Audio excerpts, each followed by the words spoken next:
Saúdos, benvidos. Martes 13 de decembro e que non somos para nada supersticiosos, alo menos con este día.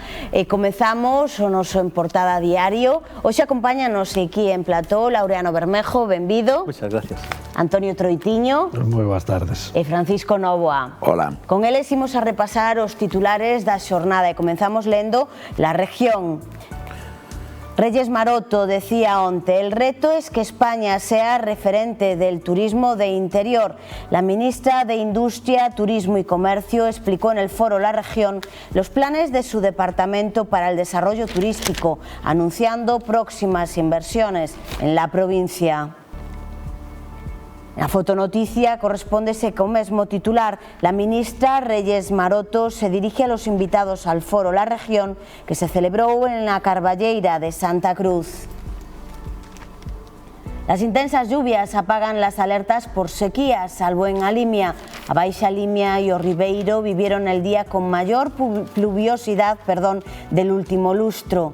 En más noticias, las denuncias por violencia machista vuelven a aumentar en la provincia. Deberán pagar 1,5 millones de euros porque no cotizaba por sus trabajadores. Un párroco de Obarco alerta del coste de calentar la iglesia. Es una locura. Las comunidades de regantes limianas se fusionarán para captar inversiones. La Navidad, terreno abonado para nuevas estafas con compras online. Exministros del Partido Socialista se oponen a la modificación del delito de sedición. Elena Vázquez, decana en la USC, hai moitas persoas con raíz ourensa vinculadas ás matemáticas. Y no suplemento Más Deporte, los pequeños atletas gallegos despuntan en Ourense. Comenzamos con o debate e ímonos ca principal noticia do día de hoxe na portada de La Región, que ten que ver con ese anuncio que facía a ministra onte sobre unha nova inversión na provincia para fomentar ese turismo de interior que queren que sexa a bandeira do turismo en España. Antonio, ata aí 4 días o turismo en España era sol e playa, punto pelota. E eu temome que o turismo en España sigue sendo sol e praia. É dicir, o de onte un acto moi voluntarioso, é un acto que a min me parece que é interesante, pero a min só se me ocurre unha pregunta. Si vai vir a ministra de Turismo a Ourense, o millor non foi unha cousa que sucedera da noite para a mañá, verdad? Quizá isto foi un acto planificado, e por eso se celebrou un pleno na Diputación e por eso houve un acordo no Parlamento de Galicia, verdad? No que se decidiu cal iba a ser o plan turístico para esta cidade e provincia. Non hai absolutamente nada, é dicir, ven a ministra aquí, fai unha declaración de voluntades, pero e onde están as actuacións nunha provincia que ten a Ribeira Sacra, que probablemente é un dos paraísos máis bonitos de ver de toda España, unha provincia que ten unha cantidad de montaña absolutamente relevante, que ten os vals como o do Miño, o do Arnoia, o do Sil, etc. Unha provincia que ten unha riqueza termal tremenda. E cal é o plan de explotación termal que temos para Ourense? Cal é o planeamento urbanístico que temos onde se prevé a construcción de establecementos hostaleiros, dos que nos faltan moitos?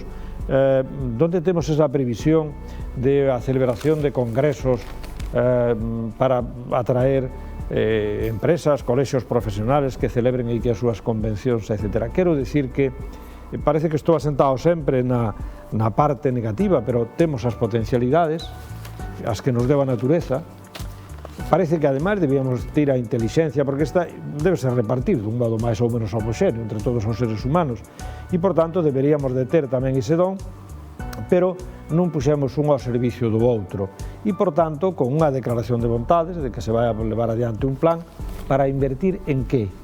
Temos unha estación de tren preciosa xa edificada que compite co mundo inteiro, temos as vías soterradas, ou temos máis ben un tren que entra fraccionando e separando a cidade máis ca o propio río? Bueno, son moitas preguntas que eu creo que habría que preguntar a todas estas persoas que onte aplaudían que estaban armados, encantados da vida de conocerse, pero que, dende logo, eu boto en falta este marco no que actuar. Paco, como ves ese turismo de interior? De verdade ten peso agora mesmo? A mí me parece que a ministra deu no clavo do que necesita esta provincia. E eu creo que temos un territorio que podemos explotar máis e mellor do que estamos facendo neste momento. Creo que fala de turismo interior, fala de algunhas cosas moi interesantes, que, bueno, tanto que se dice que culturalmente estamos no 17%, no religioso un 14% e no ocio alternativo un 12%. Por que se fala destos sectores por separado? Porque queremos que cada un deles tenga a súa importancia en atraer xente que poida vir a Galicia, que poida conocer o noso territorio tan rico como é a provincia, e dado que non temos outras industrias máis importantes que nos fagan, que nos ocupen ese espacio, creo que estuva moi acertada. Penso que sí. Falaba Antonio de turismo e referíase pues, a Ribeira Sacra, referíase aos nosos ríos, casi aos nosos mares, non? Pois sí que é verdad que si alguén non conoce a situación que se está explotando sobre o río Miño, con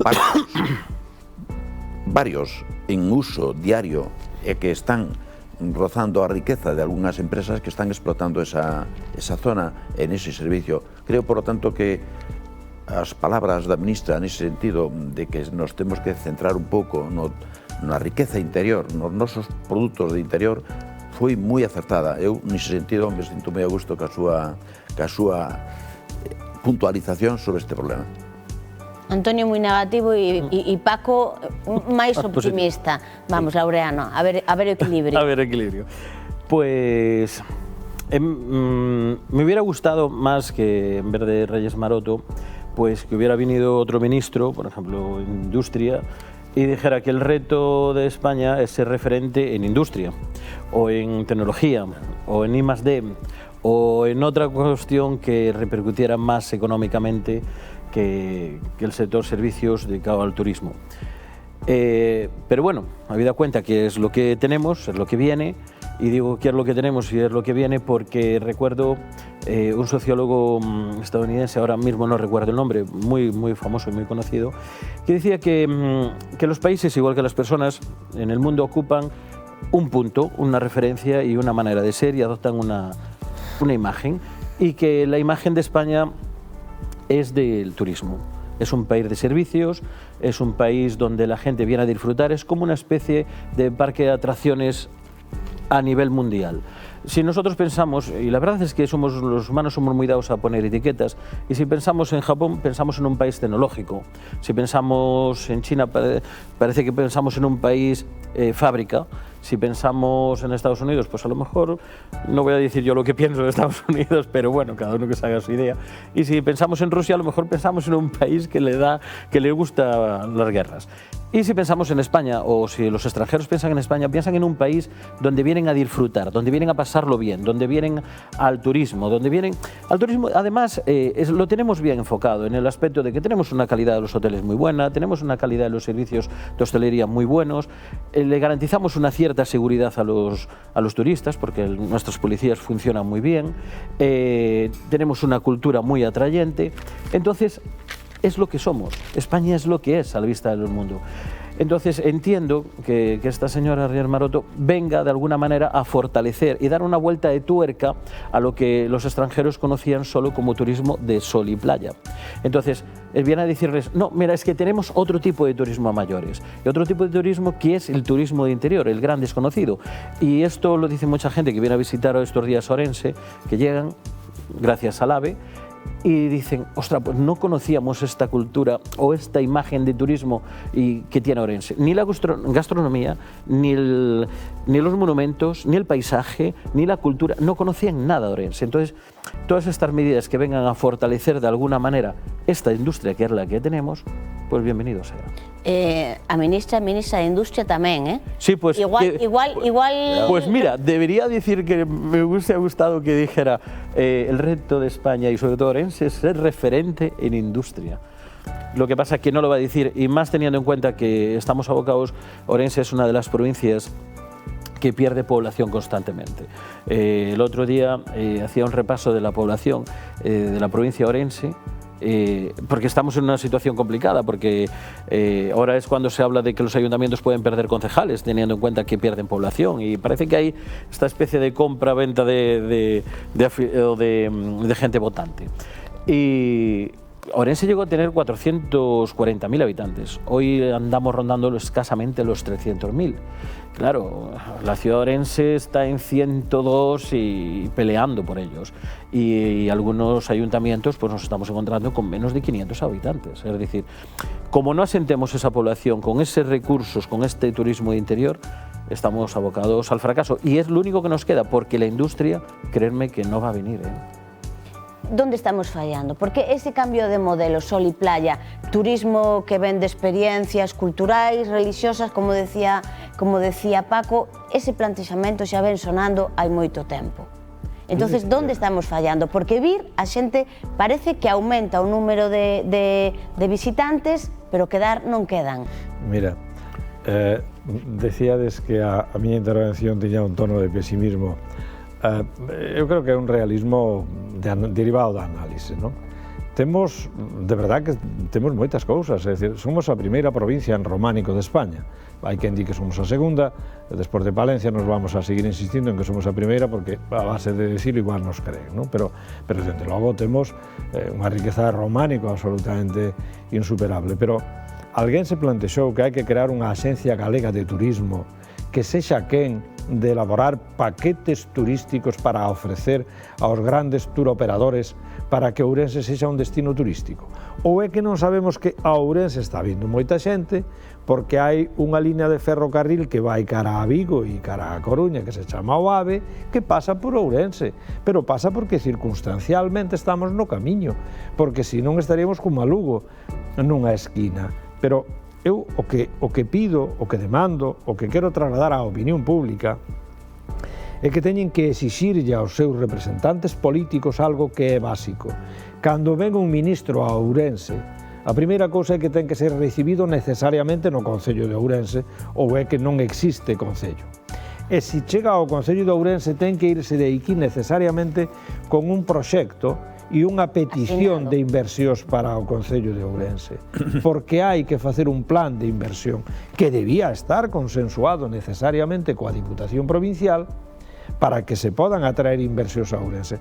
Que as nosas capacidades soas non imos sair adiante, pero se somos quen de crear esas sinerxias, de traer inversión con proxectos cofinanciados, sí que teremos posibilidades. E iso é o que demando, esa análise crítica que fago. Decir vaguedades é sencillo, pero plantexar alternativas é isto, establecer un convenio de colaboración entre a Diputación, a Xunta de Galicia e o Estado en moitos marcos no turismo, na inversión industrial, aí que temos empresas, temos forxas, antigas forxas de Galicia con un potencial importante, pero están saindo adiante co seu esforzo. Non hai ese plan coordinado, non temos un plan xeral de ordenación municipal, decía, no que teñamos esa previsión de inversión para reclamar fondos para desenvolver, por exemplo, estes plantexamentos dos que estou a falar. E iso é o que me produce tristura. Claro que somos moi favorecidos por a natureza, pero parece que si estuvo máis cicatera a hora de xenerar persoas que se dediquen ao ámbito da representación pública con capacidade de pactar e de crear esa gran oferta para facernos atractivos á inversión pública e á privada. Eso era o que quería poñer encima da mesa. E agora respóndeme, por que crees que non vai adiante esa alternativa de turismo de calidade? Bueno, eu creo que non vai adiante porque non temos ao frente das institucións políticos que teñan esa capacidade de interacción e a humildade de traer expertos a Ourense, facer un gran congreso de turismo. Acaba de celebrarse estes días en Arabia Saudí unha gran convención internacional que se fai todos os anos de turismo internacional, na que estuvo accidentalmente a miña filla por razón da formación que está facendo en Madrid, etc. E consiste en traer expertos, en traer os millores en cada ámbito para que opinen, para poñernos na mesa. Hai que ser simpático ca xente que ten poder, ca xente que ten capacidades. temos que atraer ao Concello a estas persoas que veñan a visitarnos, ofrecerlles a hospitalidade que nos caracteriza, generar ese ambiente que é moi importante desde o punto de vista social e político. Ter esa capacidade de atracción humana é absolutamente vital e creo que estamos xusto no extremo oposto. Somos capaces de espantar a calquera que con un mínimo de sentido común teña ansia de facer algo en Ourense. De momento non, creo que estamos nun mal momento. Bueno, difícil facer nada en Ourense cando non temos plan de urbanismo. É complicado levantar aquí un proxecto. Bueno, en todo caso, sí que Antonio ten razón, é político, ven da política, el ben sabe que a política se move ela, non a moven os ciudadanos, por lo tanto que a quen lle corresponde plantexar esos temas e esas exigencias son os que fan política neste momento en Galicia, en Ourense en concreto. Creo que non vale dicir es que podía ser así, pero hai alguén ten que moverse. Eu estuve en o Carballiño outro día nun acto público que organizaba o alcalde do Carballiño. Eu notei un cambio en Carballiño impresionante en todas as partes da ciudad. Cultura, deporte, industria e hasta na construción. É un ayuntamento, aí hai un goberno que se preocupa do seu entorno, do seu contorno. Non nos vale queixarnos e dizer, a xente que está en política, a que vai a política? A escoitar, a discutir, a pelexarse ou facer planes que teñan sostenibilidade e que se poden aprobar en conxunto para a ciudad. Creo que non nos podemos queixar tanto e facer. Creo que na política hai que ir para facer cousas por a ciudad. Unos de un color, outros de outro color. Non se está facendo nada realmente. Poño o exemplo do Carballiño porque me chamou a atención. Hasta o Arenteiro saliu apoiando o que é a ciudad do Carballiño. Eu creo que temos que dar pasos. Os que están en política, os que non están en política corresponde gobernar. Gobernar o que se estrutura a nivel superior. Chega o momento de facer un corte para a publicidade. Volvemos nada, en un ratiño.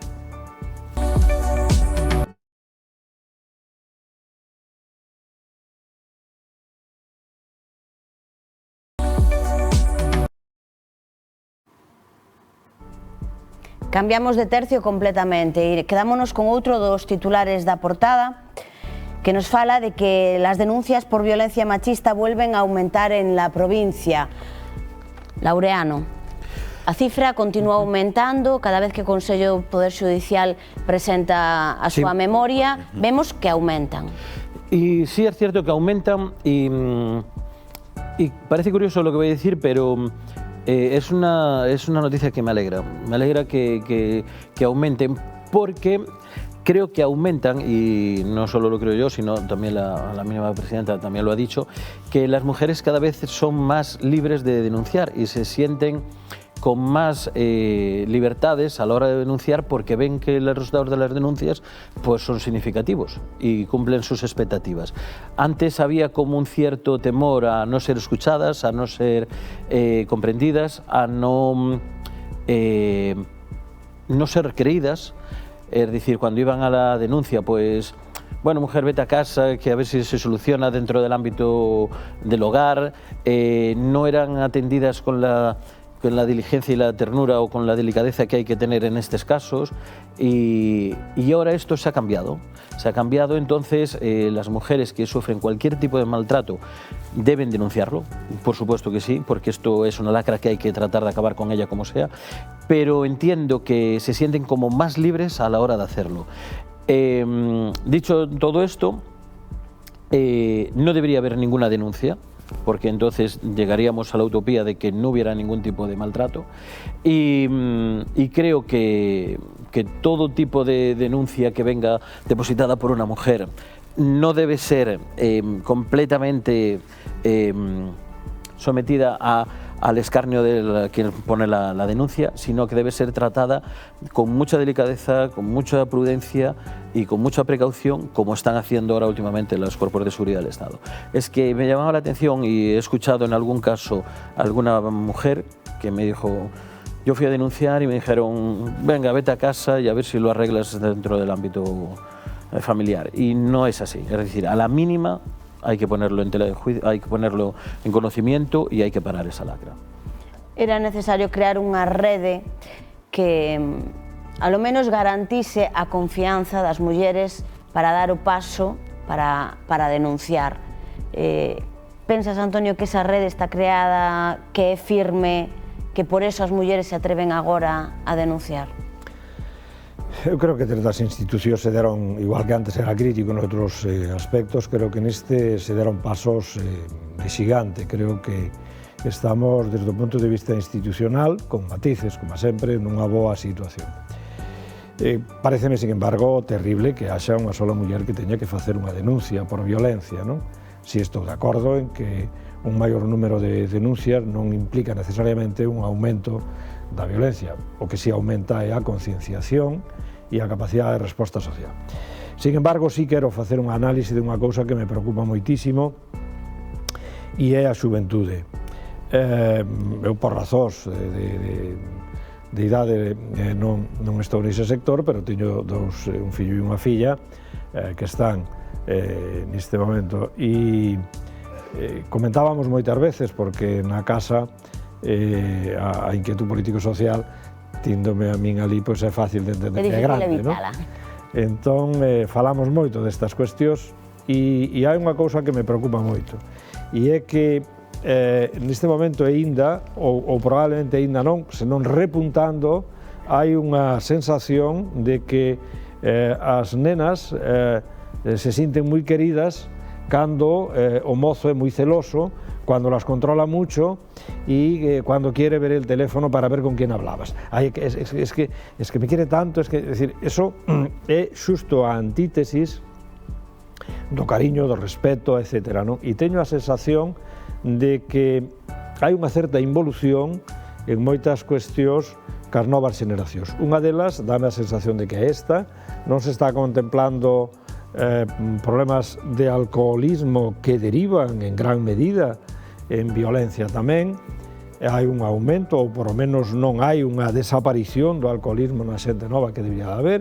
Isto debe ver de repente a ver quen é capaz de emborracharse antes, etc. É dicir, hai unha secuencia de feitos que me parece que son profundamente preocupantes e que en xeral non hai aínda o rexeitamento social aos problemas de violencia de xénero. É dicir, aínda os maltratadores non se sinten apartados socialmente, aínda seguimos dicindo, pois era é dicir, isto é moi común escoitar, era un bon home, pois era moi educado, pero ao día seguinte de que hai unha condena, non hai un apartamento social desa persoa, é dicir, non recibe un rexeitamento da totalidade da sociedade, non hai, e todos coñecemos casos nun entorno máis ou menos próximo dos que sabemos ou sospeitamos de que a vida deixa bastante que desear no respeto á muller.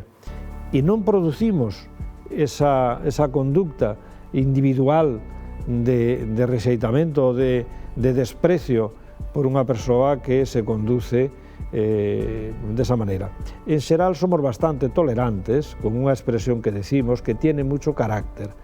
Un maleducado, un irreverente, no tiene mucho carácter, es un mal educado. ¿Entiendes? Es decir, si discrepo, lo hago con educación y con respeto, nunca de malos modos, e iso ainda hai que avanzar moito neste terreo, me parece a mí. O fío de que di Antonio, Paco, está moi relacionado co ámbito da educación. O ámbito da educación tería que ser o primeiro piar no que se tomasen medidas. Non se toman as suficientes, o meu entender, cando o que sucede é que nas enquisas aumentan o número de mozas e mozos adolescentes que consideran conductas que realmente son de violencia machista, eles considéranas e asúmenas como normais. Que está pasando entre os rapaces? Pois eu que creo que había que ter un planteamento claro do que unha cousa e outra. Creo que tampouco podemos centrarnos nun núcleo de xente xoven que sean os responsables dos problemas que ten a sociedade nese aspecto. É un problema que lles chega por herdanza. Exacto. Entón, a mí me parece que o que falta en España son políticas de asesoramiento, de acercamiento e de analizar as circunstancias moi desde adentro da administración, empezando de arriba hacia abaixo. hasta chegar á familia. Pero a familia é o punto onde se producen os problemas, e creo que hasta aí había que analizar cuáles son as razóns e a facer medidas de fomento para que eso deixe de existir e que se frene esa lacra que temos, que seguimos con ela no sector da xuventude e sobre todo da muller.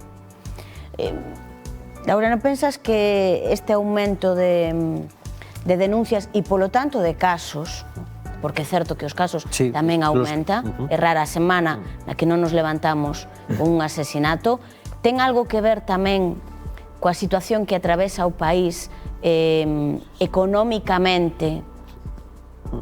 Sí. Qué duda cabe que todo influye, es decir, cuando las cosas van bien en la familia, las cosas van bien. Y cuando las cosas van bien económicamente, pues parece que todo fluye con más naturalidad.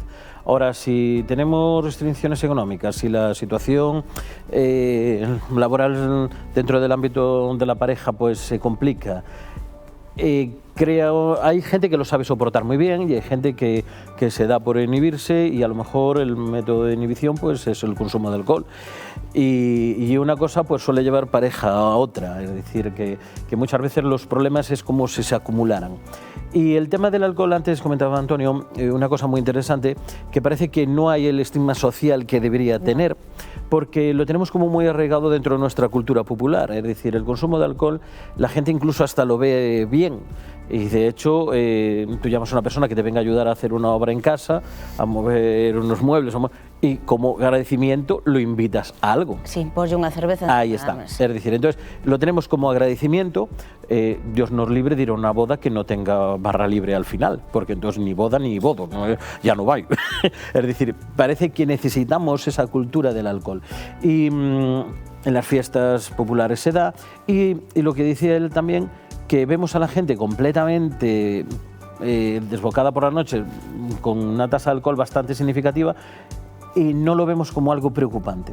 Bueno, pues una cosa lleva muchas veces pareja a la otra, y de hecho muchas veces nos encontramos casos de denuncia, de violencia, donde uno de los síntomas significativos pues es el consumo o el abuso de consumo de alcohol o de otras sustancias por parte del agresor. Entonces, debemos abarcar muchos frentes y enfrentarnos a muchos frentes. Entonces tenemos la economía, por un lado, que sí es significativo, mucho, por supuesto.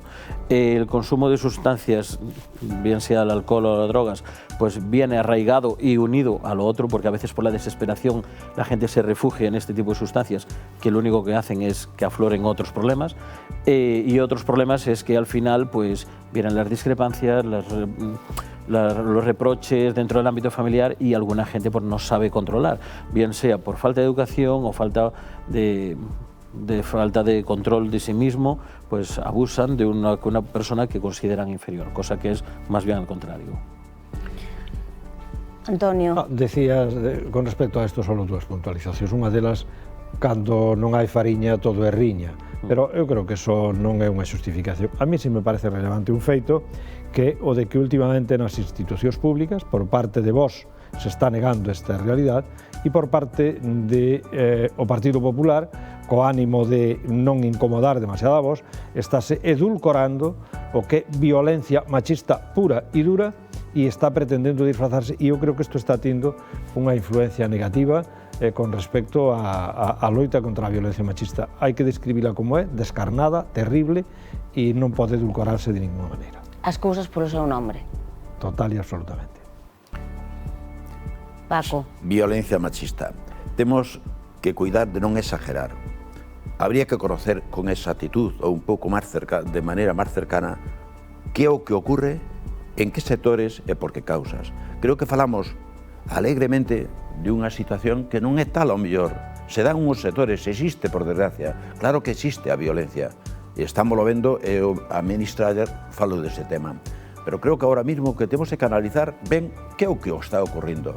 Que pasa isto? Porque a xente non ten traballo, porque a xente está adicta ao alcohol, ou porque non hai unha preocupación desde o principio, cando os rapaces empezan a crecer, que non teñan unha educación correcta por parte dos pais e dos colegios onde estudian. Creo que hai que analizar as cousas de onde veñen e por que ocurren, porque non é normal que de golpe aparezca esta información así un pouco, eu creo que lanzada de maneira moi dura, que ao mellor non é tal como é, e se é, hai que saber por qué. Creo que non podemos dicir que a xente nace con esa vocación de crear un problema familiar, sino que habría que analizar as causas. Porque eu conozco moitas familias, todos conocemos familias, e vemos que, oye, non existen, por suerte, esas discrepancias e esos problemas. Os fillos hai que educarlos desde pequenos e cuidarlo despois, como tamén os fillos teñen que cuidar os pais cando estes son maiores. Temos que, desde o punto de vista humano, estar máis cerca uns dos outros. Señores, acabouse o noso tempo, un placer. Laureano, Antonio, Paco, moitas grazas por acompañarme. E a todos vostedes unha mensaxe coa que me quedo, nada de edulcorar as cousas polo seu nome, a violencia machista ten un e ese, e non debemos de frenarnos a hora de pronuncialo. Moitísimas grazas por estar aí.